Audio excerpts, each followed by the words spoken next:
पूर्व प्रधानमंत्री भारत रत्न अटल बिहारी वाजपेयी जी की 100वीं जन्म जयंती के अवसर पर केन बेतवा नदी जोड़ो राष्ट्रीय परियोजना का शिलान्यास और ग्लोबल वार्मिंग को रोकने, भूमि की बचत, जल संरक्षण और नवकरणीय ऊर्जा के व्यापक विस्तार के लिए ओमकारेश्वर 518 मेगावाट की क्षमता वाली फ्लोटिंग सोलर परियोजना का लोकार्पण तथा ग्राम पंचायतें व्यवहारिक रूप से अपना कार्य कर सकें। इस उद्देश्य से प्रदेश की ग्राम पंचायतों में कुल 430 करोड़ रुपए से अधिक राशि के 1153 नवीन अटल ग्राम सेवा सदन का भूमि पूजन और उनके निर्माण की प्रथम किस्त की राशि का अंतरण सिंगल क्लिक से माननीय प्रधानमंत्री जी के शुभ कर कमलों से होने जा रहा है।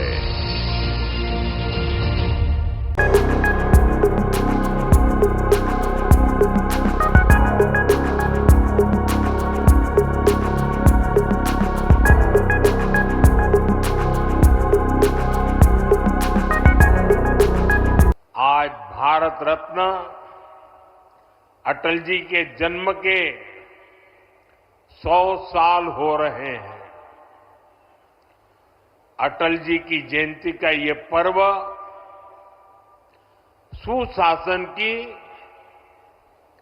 सुसेवा की हमारी प्रेरणा का भी पर्व है।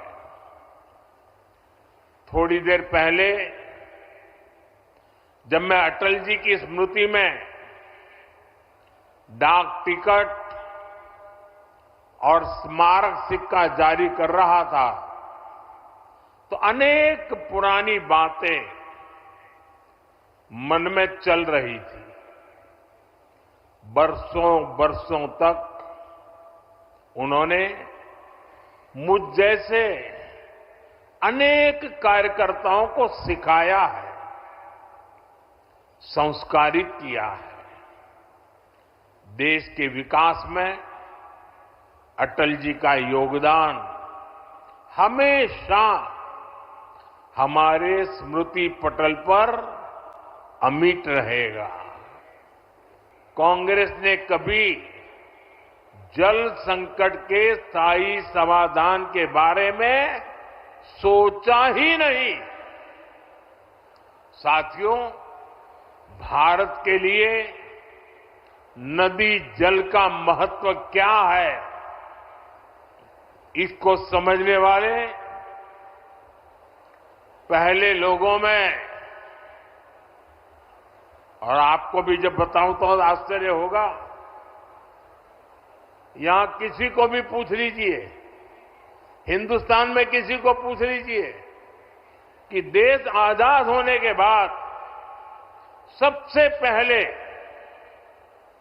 जल शक्ति, पानी का सामर्थ्य, पानी के लिए दूरंदर्शी आयोजन, इसके विषय में किसने सोचा था, किसने काम किया था?